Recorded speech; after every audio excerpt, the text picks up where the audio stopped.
ಆತ್ಮೀಯ ಕೇಳುಗರಿಗೆ ನಿಮ್ಮ ರಮಾಶ್ರೀ ನಾಡಿಗೇರ್ ಮಾಡುವ ನಮಸ್ಕಾರಗಳು. ರಮ್ಯಕ ತಾಲೂಕಕ್ಕೆ ನಿಮಗೆಲ್ಲರಿಗೂ ಮತ್ತೊಮ್ಮೆ ಸ್ವಾಗತ. ನೀವೀಗ ಮಾಂಗಲ್ಯ ಬಂಧನ ಧಾರಾವಾಹಿಯ 30ನೇ ಅಧ್ಯಾಯವನ್ನು ಕೇಳ್ತಾ ಇದ್ದೀರಾ. ಕಥೆ ಪ್ರಾರಂಭ ಮಾಡೋದಕ್ಕೂ ಮೊದಲು ಯಾರ್ಯಾರಿನ್ನೂ ಚಾನಲ್ನ ಸಬ್ಸ್ಕ್ರೈಬ್ ಮಾಡ್ಕೊಂಡಿಲ್ಲ ಅವರೆಲ್ಲ ದಯವಿಟ್ಟು ಚಾನಲ್ನ ಸಬ್ಸ್ಕ್ರೈಬ್ ಮಾಡ್ಕೊಳ್ಳಿ. ಕಥೆಯನ್ನು ಲೈಕ್ ಮಾಡಿ, ಶೇರ್ ಮಾಡಿ ಪ್ರೋತ್ಸಾಹಿಸಿ. ಈಗ ಕಥೆಯ ಮುಂದಿನ ಭಾಗಕ್ಕೆ ಹೋಗೋಣ. ಅಂಜು, ಪ್ಲೀಸ್ ಎಲ್ಲಾದರೂ ಹೊರಗಡೆ ಹೋಗಿ ಮಾತಾಡೋಣ. ಇಲ್ಲಿ ಬೇಡ, ಏನೋ ಕನ್ಫ್ಯೂಷನ್ ಇದೆ. I love you Anjali and you know it. ಬೇಡಿಕೊಳ್ಳುವ ರೀತಿ ಹೇಳಿದ ಪ್ರಿನ್ಸ್ ಮುಖ ನೋಡಿದಳು ಅಂಜು. ಅವನ ಕಣ್ಣಲ್ಲಿ ಕಾಣುತ್ತಿದ್ದ ಪ್ರೀತಿಯ ಎಳೆ ಅವಳನ್ನು ಅಲ್ಲಾಡಿಸಿತ್ತು. ಅವನಿಗೆ ಎದುರುತ್ತರ ಕೊಡದೆ ಅವನ ಕಾರಿನ ಬಳಿ ನಡೆದಳು ಅಂಜು. ಪ್ರಿನ್ಸ್ ಮುಖದಲ್ಲಿ ವಕ್ರನಗು ಹಾದು ಹೋಗಿತ್ತು. ನಂಗೆ ಗೊತ್ತಿತ್ತು, ಈ ಪ್ರಿನ್ಸ್ನ ಪ್ರೀತಿಸಿದ ಯಾವ ಹುಡುಗಿರೂ ದೂರ ಹೋಗೋಕ್ಕಾಗಲ್ಲ. ನನ್ನ ಜಾದೂನೇ ಆ ರೀತಿದು ಎಂದು ತನ್ನ ಬೆನ್ನನ್ನು ತಾನೇ ತಟ್ಟಿಕೊಂಡು yes, I have done it ಎಂದು ಮೊಬೈಲ್ನಲ್ಲಿ ತನ್ನ ತಂದೆಗೆ ಮೆಸೇಜ್ ಕಳಿಸಿದ. ಕಾರಿನಲ್ಲಿ ಕುಳಿತ ಅಂಜುವಿಗೆ ಎರಡೆರಡು ಯೋಚನೆ. ಪ್ರಿನ್ಸ್ ಜೊತೆ ಹೋಗಬೇಡ, ಅವನನ್ನು ನಂಬಬೇಡ ಎಂಬ ಅಜಯ್ ಚಾರುವಿನ ಎಚ್ಚರಿಕೆ ಒಂದು ಕಡೆ ಮೊಳಗುತ್ತಿದ್ದರೆ, ಪ್ರಿನ್ಸ್ ಜೊತೆಗೆ ಕಳೆದ ಕ್ಷಣಗಳ ನೆನಪು ಅವಳನ್ನು ಅವನ ಕಡೆ ಸೆಳೆಯುತ್ತಿತ್ತು. ಹೋಗುವುದೋ ಬಿಡುವುದೋ ನಿರ್ಧರಿಸಲಾಗದೆ ತೊಳಲುತ್ತಿದ್ದಳು. ಇನ್ನೇನು ಕಾರ್ ಬಾಗಿಲು ತೆಗೆದು ಕೆಳಗೆ ಇಳಿಯಬೇಕು ಎನ್ನುವಷ್ಟರಲ್ಲಿ ಪ್ರಿನ್ಸ್ ಡ್ರೈವರ್ ಸೀಟ್ನಲ್ಲಿ ಕುಳಿತಾಗಿತ್ತು. ಸೀಟ್ ಬೆಲ್ಟ್ ಹಾಕೋ ಅಂಜು, ಪ್ರಿನ್ಸ್ ಹೇಳಿದಾಗ, ಎಲ್ಲಿ ಕರ್ಕೊಂಡು ಹೋಗ್ತಾ ಇದೆಯಾ ಪ್ರಿನ್ಸ್ ಎಂದಳು ಅಂಜು. ಅಂಜು, ಇಷ್ಟು ಕಡಿಮೆ ಸಮಯದಲ್ಲಿ ನನ್ನ ಮೇಲೆ ಇಷ್ಟು ಅಪನಂಬಿಕೆನಾ? ಈ ಮಾತನ್ನು ನೀನು ಮೊದಲು ಯಾವತ್ತೂ ಕೇಳಿರಲಿಲ್ಲ ಎಂದವನ ಕಣ್ಣಲ್ಲಿ ಕಂಡ ವ್ಯಥೆಯ ನೆರಳು ಅಂಜುವನ್ನು ಅಲ್ಲಾಡಿಸಿಬಿಟ್ಟಿತ್ತು. ನಿನ್ನ ಮೇಲೆ ಅಪನಂಬಿಕೆ ಅಂತ ಅಲ್ಲ ಪ್ರಿನ್ಸ್, ಮನೆಗೆ ಹೋಗೋದು ಲೇಟ್ ಆದರೆ ಅಂತ ಯೋಚನೆ. ಈಗ ನಾನಿರೋದು ಅಜಯ್ ಅಣ್ಣನ ಮನೆಯಲ್ಲಿ ಅನ್ನೋದು ನಿಂಗೂ ಗೊತ್ತು ತಾನೇ ಎಂದಳು. ಡೋಂಟ್ ವರಿ ಅಂಜು, ನಿನ್ನ ಸರಿಯಾದ ಸಮಯಕ್ಕೆ ಮನೆಗೆ ತಲುಪಿಸೋ ಜವಾಬ್ದಾರಿ ನಂದು ಎಂದವನೇ ಕಾರ್ ಸ್ಟಾರ್ಟ್ ಮಾಡಿದ್ದ. ದೊಡ್ಡಮ್ಮ ಮನೇಲಿ ಈ ವಿಷಯ ಹೇಳೋಕೆ ಮುಂಚೆನೇ ಭೂಮಿ ಮತ್ತು ಅಭಿ ಮದುವೆ ವಿಷಯನ ನಾನು ಅಪ್ಪ ಅಮ್ಮಂಗೆ ತಿಳಿಸ್ಬಿಡ್ಬೇಕು. ಆದರೆ ಅದಕ್ಕೂ ಮುಂಚೆ ಅಭಿ ಹತ್ರ ಕೆಲವು ವಿಷಯಗಳನ್ನ ಕ್ಲಿಯರ್ ಮಾಡ್ಕೊಳ್ಬೇಕು. ಮೊದಲು ಅವನು ಇಲ್ಲಿಗೆ ಯಾಕೆ ಬಂದಿದ್ದಾನೆ ಅನ್ನೋದನ್ನು ತಿಳ್ಕೋಬೇಕು. ಯಾವ ಉದ್ದೇಶ ಇಟ್ಕೊಂಡು ಇಲ್ಲಿಗೆ ಬಂದನೋ, ಘನಪಾಠಿಗಳ ಮನೆಯಲ್ಲಿ ಉಳ್ಕೊಂಡಿರೋದಕ್ಕೆ ಕಾರಣ ಏನೋ, ಆ ವಿಷಯ ತಿಳ್ಕೊಳ್ಳದೆ ಮುಂದುವರಿಯೋದು ಒಳ್ಳೆಯದಲ್ಲ. ಇಷ್ಟೆಲ್ಲ ರಂಪ ಆದಮೇಲೆ ಇನ್ನೂ ಮುಂದೂಡೋದು ಸರಿಯಲ್ಲ. ಜಾನಕಿ ಅತ್ತೆಗೆ ಎಲ್ಲ ವಿಷಯ ತಿಳಿಸ್ಬೇಕು. ಅತ್ತೆ ಅಭಿ ಕೋದಂಡ ಅವ್ರ ಮಗ ಅನ್ನೋದನ್ನು ಹೇಗೆ ತಗೊಳ್ತಾರೋ ಏನೋ. ಅವ್ರ ಮನಸ್ಸಿಗೆ ಚೂರೂ ಆಘಾತ ಆಗದೆ ಇರೋ ಹಾಗೆ ಈ ವಿಷಯನ ಹೇಳಬೇಕು. ಮನೇಲಿ ಕೂಡ ಅಭಿ ಕೋದಂಡ ಮಾವನ ಮಗ ಅನ್ನೋದನ್ನು ಯಾವ ರೀತಿ ತಗೊಳ್ತಾರೋ ಏನೋ. ಅನಿಲನ ಮನ ಚಿಂತೆಯ ಗೂಡಾಗಿತ್ತು. ತನ್ನ ತಂಗಿಯ ಭವಿಷ್ಯವನ್ನು ಸುಭದ್ರವಾಗಿ ರೂಪಿಸುವ ಹೊಣೆ ಅವನ ಹೆಗಲ ಮೇಲಿತ್ತು. ಮನೆಯ ವರಾಂಡಾದಲ್ಲಿ ತನ್ನ ಅತ್ತೆಗಾಗಿ ಕಾಯುತ್ತಾ ಶತಪಥ ನಡೆಯುತ್ತಿದ್ದಳು ಸಿಂಧು. ದೂರದಲ್ಲಿ ತನ್ನ ಅತ್ತೆ ಬರುತ್ತಿರುವುದನ್ನು ಕಂಡವಳೆ ಜಗುಲಿಯ ಮೆಟ್ಟಲನ್ನು ಜಿಂಕೆಯಂತ ಹಾರಿ ನೆಗೆದು ಅಂಗಳಕ್ಕೆ ಬಂದಿದ್ದಳು. ಅತ್ತೆ, ಎಷ್ಟೊತ್ತು ಮಾಡಿದೆ ನೀನು ಅಲ್ಲಿಂದ ಬರೋದು? ನಾನು ಎಷ್ಟೊತ್ತಿಂದ ನಿಂಗೋಸ್ಕರ ಕಾಯ್ತಾ ಇದ್ದೀನಿ ಗೊತ್ತಾ? ಏನಾಯ್ತಲ್ಲಿ?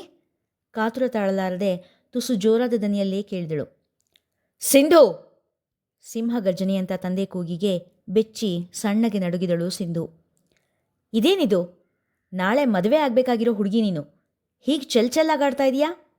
ಒಂದು ನಯ ಇಲ್ಲ, ನಾಜೂಕಿಲ್ಲ, ಒಳ್ಳೆ ದಿಂಡುಗ್ರಾಮಿ ಥರ ಕುಣಿತಾ ಇದೆಯಾ ಎಂದವರ ಮಾತು ಕೇಳಿ ಮುಖ ಸಣ್ಣಗಾಯಿತು. ಸಾಕು ಬಿಡಪ್ಪ, ಮಗುಗೆ ಎಷ್ಟು ರೆಕ್ತೀಯ? ನಮ್ಮ ಸಿಂಧು ಚೆಲ್ಲಾಗಾಡೋ ಹೆಣ್ಣೇನಲ್ಲ. ಅವಳು ಘನ ಗಂಭೀರನ ಬೇರೆಯವ್ರು ನೋಡಿ ಕಲ್ತ್ಕೊಳ್ಬೇಕು ಎಂದು ರೇಗಿದಳು ಶಾಂತ ತಮ್ಮನ ಮೇಲೆ. ಹಾಗಲ್ಲ ಅಕ್ಕ, ಇವಳು ಈ ರೀತಿ ಆಡೋದನ್ನು ಅನಿಲನ ಮನೆಯವರು ಯಾರಾದರೂ ನೋಡಿದ್ರೆ ಅಂತ ಹೇಳಿದೆ ಅಷ್ಟೇ. ಹೆಣ್ಣಿನ ತಂದೆಯ ಮನದಲ್ಲಿನ ಚಿಂತೆ ಅವರಿಗಷ್ಟೇ ಗೊತ್ತು. ಆಹಾ, ಅವ್ರ ಮನೇಲಿ ಇಲ್ವಾ ಆ ಗಂಡು ಬೀರಿ ಜಗಳಗಂಟೆ ಭೂಮಿಜ? ಥೇಟ್ ಸಂಪತ್ಗೆ ಸವಾಲ್ ಪಿಕ್ಚರಿನ ದುರ್ಗಿನೇ. ಅದೇನು ದೌಲತ್ತು, ಅದೇನು ಬಾಯಿ. ಸಿಂಧುವಿನ ತಾಯಿ ಮುಗಿಲಿ ನೋಡಿ ಕೈ ಮುಗಿದು ಹೇಳಿದಾಗ ಶಾಂತ ತಮ್ಮ ತುಟಿ ವಕ್ರಗೊಳಿಸಿ ನಕ್ಕರು. ಇವ್ರ ಮಾತು ಬಿಡಿಯತ್ತೆ, ನೀವು ಒಳಗೆ ಬನ್ನಿ ಎಂದು ಹೇಳಿದ ಸಿಂಧು, ಅಲ್ಲಿ ಏನಾಯಿತು ಅಂತ ತಿಳ್ಕೊಳ್ಳೋಕೆ ಕಾಯ್ತಾ ಇದ್ದೀನಿ. ನೀವು ನೋಡಿದ್ರೆ ಇಲ್ಲಿ ಟೈಮ್ ವೇಸ್ಟ್ ಮಾಡ್ತಾ ಇದ್ದೀರಾ ಎಂದಳು ಪಿಸುನುಡಿಯಲ್ಲಿ ಶಾಂತ ಅವರ ಕಿವಿಯ ಬಳಿಯಲ್ಲಿ. ನಂಗೊಂದು ಲೋಟ ಪಾನಕ ಮಾಡ್ಕೊಂಡು ಬಾ, ಎಲ್ಲ ಹೇಳ್ತೀನಿ ಎನ್ನುತ್ತಾ ಸಿಂಧುವಿನ ಕೋಣೆಯ ಕಡೆ ನಡೆದರು ಶಾಂತ. ನಮ್ಮ ಸಿಂಧೂನ್ ಕಂಡ್ರೆ ಅದೆಷ್ಟು ಪ್ರೀತಿನೋ ಶಾಂತಕ್ಕಂಗೆ ಎನ್ನುತ್ತಾ ಒಳ ನಡೆದರು ಸಿಂಧುವಿನ ತಾಯಿ ತಂದೆ. ತಗೋತ್ತೆ, ತಣ್ಣಗೆ ಪಾನಕ ಮಾಡ್ಕೊಂಡು ಬಂದಿದ್ದೀನಿ, ಕುಡ್ದು ಎಲ್ಲ ವಿಷಯ ಹೇಳು ಎಂದಳು ದೊಡ್ಡ ಲೋಟದಲ್ಲಿ ನಿಂಬೆಹಣ್ಣಿನ ಪಾನಕ ಕೊಡುತ್ತಾ. ಒಂದೆರಡು ಗುಟುಕು ಕುಡಿದ ಶಾಂತ, ಈ ಪಾನಕಕ್ಕೆ ಏನೂ ಬೆರೆಸಿಲ್ಲ ತಾನೇ ಎಂದು ಹೇಳುತ್ತಾ ಜೋರಾಗಿ ನಕ್ಕರು. ಅವರ ನಗುವಿಗೆ ತನ್ನ ದನಿಯನ್ನು ಕೂಡಿಸಿದಳು ಸಿಂಧು. ಅಂಜು, ಯಾಕೆ ಹೀಗೆ ಮೌನವಾಗಿ ಕೂತಿದೀಯಾ? ಏನಾದರೂ ಮಾತಾಡು. ತಾವು ಪ್ರತಿ ಬಾರಿ ಹೋಗುತ್ತಿದ್ದ ಕಾಫಿ ಶಾಪ್ಗೆ ಕರೆದುಕೊಂಡು ಹೋಗಿದ್ದ ಪ್ರಿನ್ಸ್. ಅಂಜುವಿಗೆ ಆ ಕಾಫಿ ಶಾಪ್ ಪ್ರಿನ್ಸ್ನೊಡನೆ ಅವಳ ಒಡನಾಟದ ಹಳೆಯ ದಿನಗಳನ್ನು ನೆನಪಿಸುತ್ತಿತ್ತು. ಅವಳು ಇಬ್ಬಂದಿತನದಲ್ಲಿ ಒದ್ದಾಡುತ್ತಿದ್ದಳು. ಅಜಯ್ ಚಾರು ಹೇಳಿದಂತೆ ಪ್ರಿನ್ಸ್ ಕೆಟ್ಟವನು ಎಂದು ಒಂದು ಮನ ಹೇಳಿದರೆ, ಅವನ ಜೊತೆ ಕ್ಷಣಗಳು, ಜೊತೆಗೆ ಈಗ ಅವನ ತೋರುತ್ತಿರುವ ಒಲವು ಅವಳನ್ನು ಪ್ರಿನ್ಸ್ ಎಡೆಗೆ ಎಳೆಯುತ್ತಿದ್ದವು. ಅಂಜುವಿಗೆ ಇಷ್ಟವಾದ ಪೇಸ್ಟ್ರಿಯ ಜೊತೆ ಅವಳ ಫೇವ್ರೆಟ್ ಮಿಲ್ಕ್ ಶೇಕ್ ಆರ್ಡರ್ ಮಾಡಿದ್ದ ಪ್ರಿನ್ಸ್. ನೆನಪಿದೆಯಾ ಅಂಜು? ಇಲ್ಲಿ ಬಂದು ಕೂತ್ಕೊಂಡ್ರೆ ಮನೆಗೆ ಹೋಗೋಕ್ಕೆ ಮನಸ್ಸೇ ಆಗ್ತಿರ್ಲಿಲ್ಲ ಇಬ್ಬರಿಗೂ. ನಮ್ಮ ಮುಂದಿನ ಜೀವನದ ಬಗ್ಗೆ ಎಷ್ಟೊಂದು ಕನಸು ಕಟ್ಟಿದ್ದೀವಿ ಇಲ್ಲೇ ಕೂತ್ಕೊಂಡು. ಪ್ರಿನ್ಸ್ ಹೇಳಿದಾಗ ಶಾಪ್ ಮೂಲೆಯಲ್ಲಿದ್ದ ಆ ಕಾಫಿ ಟೇಬಲ್ ಮೇಲೆ ಎಂಥದ್ದೋ ಪ್ರೀತಿಯಿಂದ ಕೈಯಾಡಿಸಿದಳು ಅಂಜು. ಅವಳ ಹಾಗೂ ಪ್ರಿನ್ಸ್ನ ನೂರಾರು ಭೇಟಿಗಳಿಗೆ ಆ ಟೇಬಲ್ ಸಾಕ್ಷಿಯಾಗಿತ್ತು. Oh, you finally got back your love.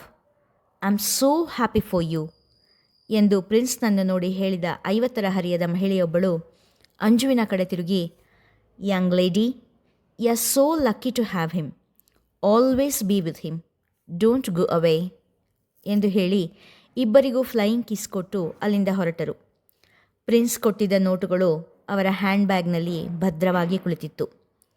Prince, ಯಾರಿದು ಎಂದು ಅಂಜು ಕೇಳಿದಾಗ, ಅದು ನಾನು ದಿನ ಈ ಕಾಫಿ ಶಾಪ್ಗೆ ಬರ್ತಾನೆ ಇದ್ದೆ ಅಂಜು. ಈ ಟೇಬಲ್ ಹತ್ರ ಯಾರಿಗೂ ಬರೋಕ್ಕೆ ಬಿಡ್ತಿರ್ಲಿಲ್ಲ. ಒಂದಿನ ನಿನ್ನ ನೆನಪಿಸ್ಕೊಂಡು ತುಂಬ ಬೇಜಾರಲ್ಲಿದ್ದೆ. ಆಗ ಇವ್ರು ಬಂದು ಮಾತಾಡ್ಸಿದ್ರು. ಯಾಕೋ ಇವ್ರನ್ನ ನೋಡಿ ತುಂಬ ನಮ್ಮೋರು ಅಂತ ಅನ್ನಿಸ್ಬಿಡ್ತು. ನಾನು ದುಃಖ ಕೇಳೋ ಕಿವಿ ಬೇಕು ಅನ್ನಿಸ್ತಾ ಇತ್ತೋ ಏನೋ. ನಾನು ನಮ್ಮ ವಿಷಯ ಎಲ್ಲ ಅವ್ರಿಗೆ ಹೇಳಿಬಿಟ್ಟೆ. ಅವತ್ತವ್ರು ಹೇಳಿದರು, ನಿನ್ನ ಪ್ರೀತಿ ನಿಜವಾಗಿದ್ದೇ ಆದರೆ ಖಂಡಿತ ನಿನ್ನ ಬಳಿಗೆ ವಾಪಸ್ ಬಂದೇ ಬರುತ್ತೆ. ನಾನು ನಿನ್ನ ದಿನ ನಿನಗೋಸ್ಕರ ಪ್ರೇ ಮಾಡ್ತೀನಿ ಅಂತ. ಡೈಲಿ ಇಲ್ಲೇ ಸಿಗ್ತಾರೆ ಅವ್ರು ನನಗೆ. ಇವತ್ತು ನಿನ್ನನ್ನು ನೋಡಿ ನನ್ನ ಪ್ರೀತಿ ನನಗೆ ಸಿಕ್ಕಿದೆ ಅಂತ ತಿಳ್ಕೊಂಡ್ರು. ಪ್ರಿನ್ಸ್ ಅಭಿನಯಕ್ಕೆ ಎಂಥವರಾದರೂ ಸೋಲಲೇಬೇಕಿತ್ತು. ಅವನ ಕಣ್ಣಲ್ಲಿ ಜಮೆಯಾಗಿದ್ದ ಹನಿಗಳು ಅವನ ನಟನೆಯನ್ನು ನಿಜ ಎನಿಸುವಂತೆ ಮಾಡುವುದರಲ್ಲಿ ಗೆದ್ದಿದ್ದವು. ಅಂಜು ಕೂಡ ಕರಗಿದಳು. ಟೇಬಲ್ ಮೇಲಿದ್ದ ಪ್ರಿನ್ಸ್ ಕೈ ಮೇಲೆ ತನ್ನ ಕೈ ಇಟ್ಟಳು. ತಕ್ಷಣವೇ ಅವಳ ಕೈ ಮೇಲೆ ತನ್ನ ಇನ್ನೊಂದು ಕೈ ಇಟ್ಟ ಪ್ರಿನ್ಸ್, ಅಂಜು, ನೀನು ಎಷ್ಟು ಬೇಕಾದರೂ ಜಗಳ ಆಡು, ಆದರೆ ಪ್ಲೀಸ್ ನಾನು ಬಿಟ್ಟು ಹೋಗಬೇಡ ಎಂದ ಅವಳ ಮುಂಗೈಗೆ ಮುತ್ತಿಟ್ಟು. ಅಂಜು ಏನೂ ಉತ್ತರ ಕೊಡದೆ ಸುಮ್ಮನೆ ಮುಗುಳುನಗೆ ಬೀರಿದಳು. ನಾನು ಚಾರುಲತಾ ಅಂತ ಅಭಿರಾಮನ ಅಣ್ಣನ ಅಜಯನ ಹೆಂಡತಿ. ಮತ್ತು ಅಭಿಗೊಬ್ಬಳು ತಂಗಿ ಕೂಡ ಇದ್ದಾಳೆ, ಅಂಜಲಿ ಅಂತ, ಕಾಲೇಜಲ್ಲಿ ಓದ್ತಾ ಇದ್ದಾಳೆ ಎಂದಷ್ಟೇ ಹೇಳಿದ ಚಾರುವಿನ ಮಾತಿಗೆ ಜಾನಕಿ, ಮತ್ತು ಅಭಿಯ ಅಪ್ಪ ಅಮ್ಮ ಎಂದು ಕೇಳಿದಾಗ ಏನು ಹೇಳುವುದೋ ತಿಳಿಯದೆ ಮೌನವಾದಳು ಚಾರು.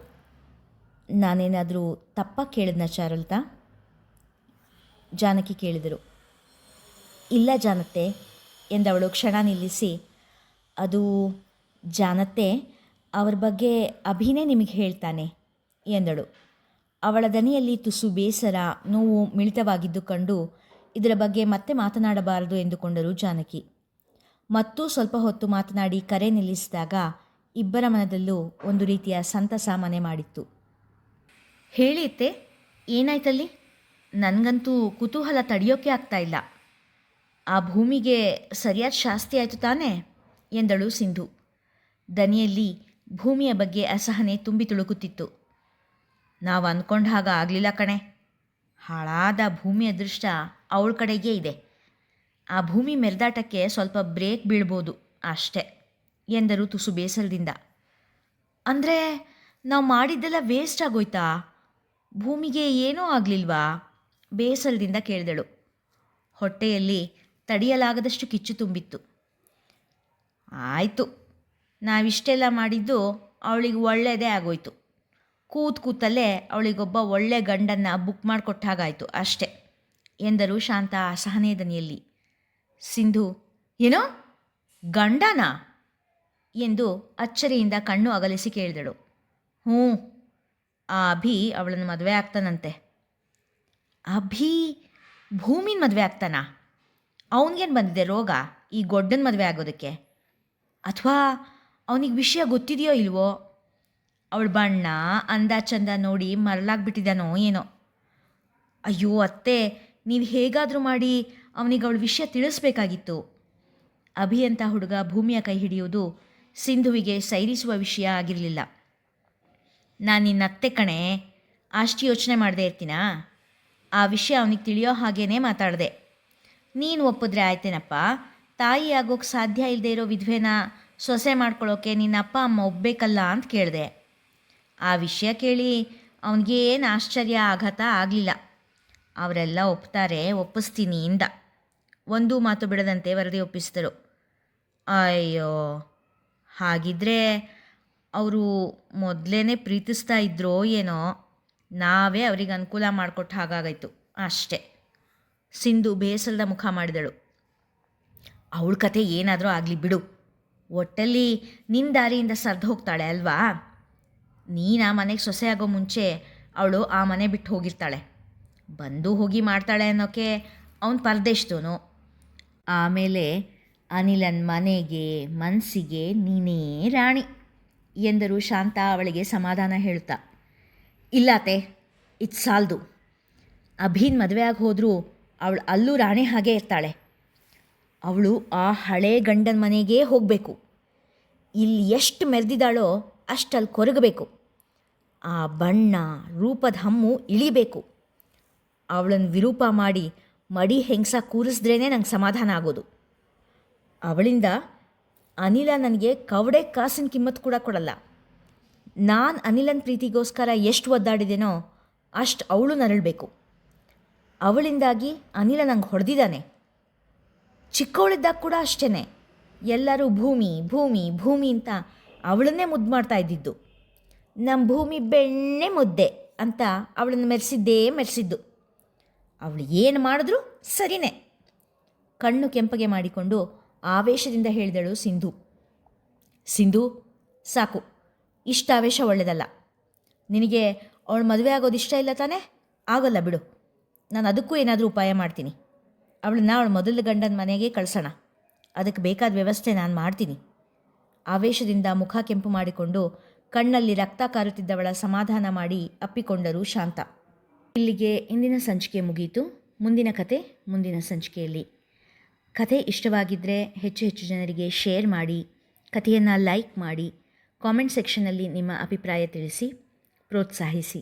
ಧನ್ಯವಾದಗಳು.